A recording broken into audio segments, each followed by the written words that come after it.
देखिए, BSNL employees union का official website में एक बहुत ही महत्वपूर्ण न्यूज आया है, जो डिले हो रहा है वेज नेगोशिएशन एग्रीमेंट का सेटलमेंट में, और जितना भी एचआर इश्यूज है उसके लिए यूनियन ने एक एजुटेशन प्रोग्राम का ऐलान किया है, जो कि 8 जनवरी 2026 में होगा। अब लोग सभी जानते हैं कि बीएसएनएल मैनेजमेंट ने एक इंडिफरेंट एटीट्यूड अपनाया है, जिसमें कि ये जो वेज नेगोशिएशन एग्रीमेंट का अप्रूवल है ये मैनेजमेंट कमेटी के सामने और बोर्ड ऑफ डायरेक्टर्स के सामने पेश नहीं किया जा रहा है। इसकी वजह से एम्प्लॉइज लोग भी बहुत मायूस हो गए हैं, और इसके वजह से जो जनरल सेक्रेटरी, सभी एम्प्लॉइज यूनियन का जनरल सेक्रेटरीज और जितना भी एसोसिएशन का, सभी ने मिलके इस चीज का संज्ञान में लिया, जो कि एक मीटिंग हुआ था 18/12/2025 में, और सभी ने मिलके यूनानिमसली ये डिसीजन लिया कि पूरा देश में एक एजुटेशन प्रोग्राम लॉन्च किया जाए, जो कि 8 जनवरी 2026 को होने वाला है।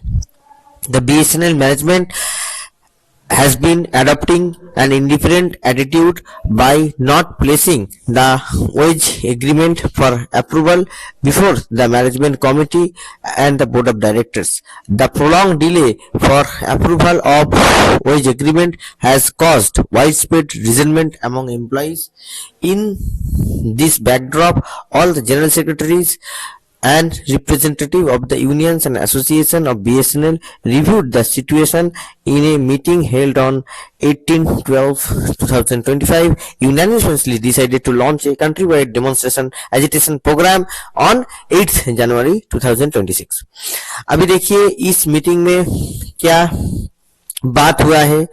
इस मीटिंग में कि management this meeting also decided to assess the responses of the management on various HR issues, particularly on wage negotiation committee report। तो मैनेजमेंट का जितना भी इश्यूज है, मैनेजमेंट का जो रिस्पांस है, वो रिस्पांस देखने का कोशिश प्रयास किया गया है कि डिफरेंट जो एचआर इश्यूज है उसमें मैनेजमेंट क्या रवैया अपनाता है, और उसी हिसाब से यूनियन ने देखा है कि जो वेज नेगोशिएशन कमेटी का जो रिपोर्ट है और जो रिकमेंडेशन है, वो रिकमेंडेशन बोर्ड ऑफ डायरेक्टर के पास नहीं पहुंचा। तो बोर्ड ऑफ डायरेक्टर्स के पास अगर नहीं पहुंचा है तो उसको आगे जाके डॉट को भी सबमिट करना है।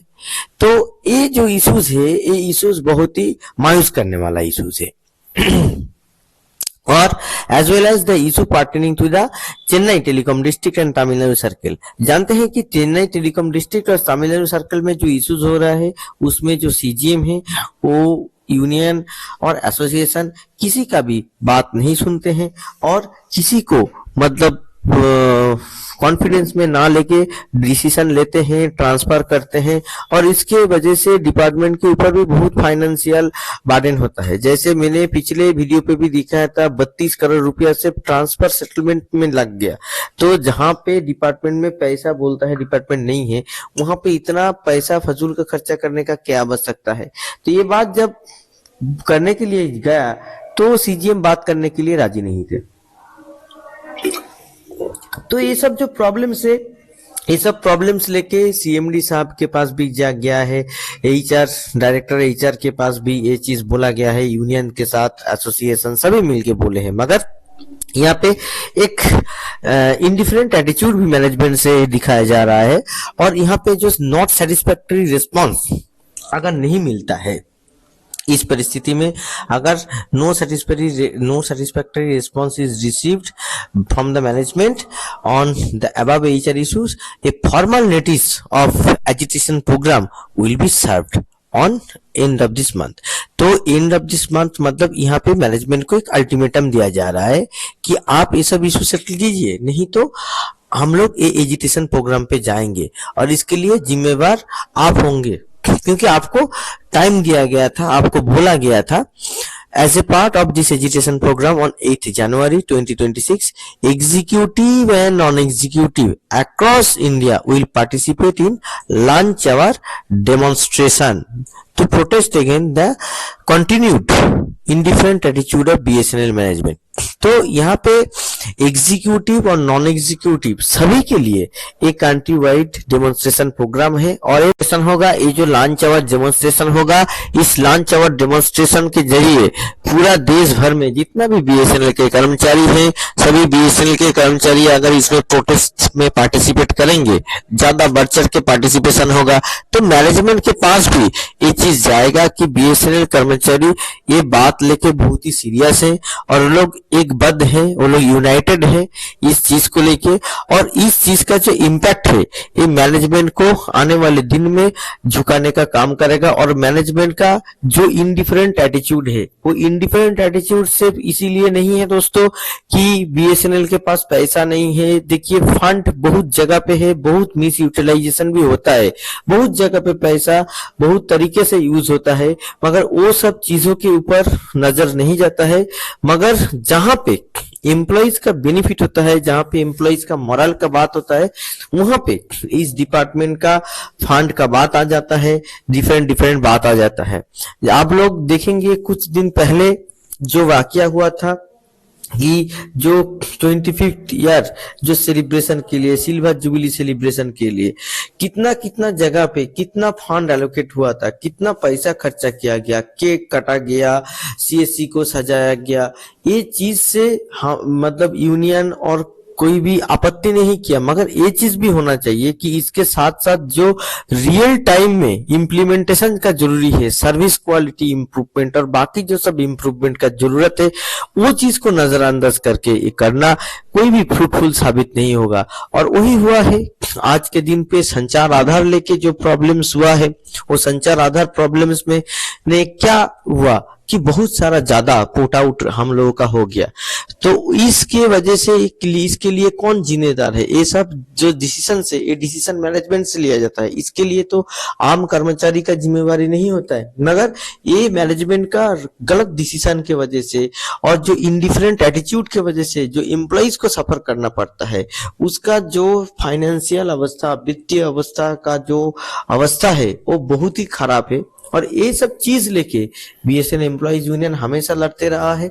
और ये जो एक कंट्री वाइज जो डेमोन्स्ट्रेशन का प्रोग्राम है, ये होना चाहिए। मैनेजमेंट के पास एक मैसेज जाएगा कि सभी एग्जीक्यूटिव और नॉन एग्जीक्यूटिव इसमें पार्टिसिपेट करके, बढ़ चढ़ के पार्टिसिपेट करके मैसेज जाएगा।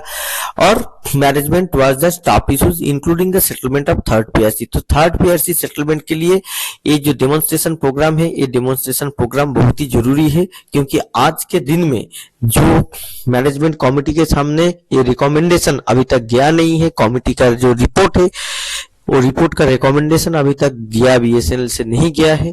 तो ये होने के बाद भी ये चीज डॉट में जाएगा, फिर आपका कैबिनेट से अप्रूवल होगा, तो वहां पे जाके आपका जो अफोर्डेबिलिटी क्लॉज है उस कॉस्ट के ऊपर बात होना है, उसको छूट दिलाना है। तो इतना जो सब बातें हैं, ये सब बातें अटके हुए हैं बीएसएनएल मैनेजमेंट के इंडिफरेंट एटीट्यूड की वजह से। तो ये चीज को जल्द से जल्द करना है। अगर सब हो जाने के बाद डॉट में जाके बात रिजेक्ट होता है, नहीं तो अफोर्डेबिलिटी क्लॉज की वजह से नहीं दिया जाता है, तो वो अलग बात है, तब यूनियन एसोसिएशन जाके सरकार से बात कर सकते हैं। मगर सरकार कभी भी ये चीज को अपने तरफ नहीं रखेगा कि बस पॉलिटिकल डिसीजन के लिए अगर कोई चीज अटका हुआ है तो उसका पॉलिटिकल रेमिफिकेशन होगा, पॉलिटिकल एक बात आएगा, तो उसके लिए सरकार कभी भी इस चीज को नहीं अटकाएगा। तो जितना भी है वो बीएसएनएल के अंदर ही इस चीज को अटके रखने का एक प्रयास चल रहा है। और इसके खिलाफ यूनियन और एसोसिएशन सभी मिलके मुहिम जो चलाए हैं, आशा करते हैं आने वाले दिन में इसका सक्सेस होगा और बीएसएनएल का एम्प्लॉइज को जो लॉन्ग पेंडिंग इशू है थर्ड पीआरसी और जितना भी एचआर रिलेटेड इश्यूज है, जैसे कि थर्ड पीआरसी के साथ साथ एचआरए जो ट्रांसपोर्ट अलायंस है, इतना जो सब महत्वपूर्ण इशू है, इसका भी सॉल्यूशन होगा। इस वीडियो को ज्यादा से ज्यादा बीएसएनएल एम्प्लॉय के पास पहुंचाने का प्रयास कीजिए और एक जागरूकता फैलाने के प्रयास कीजिए। लाइक और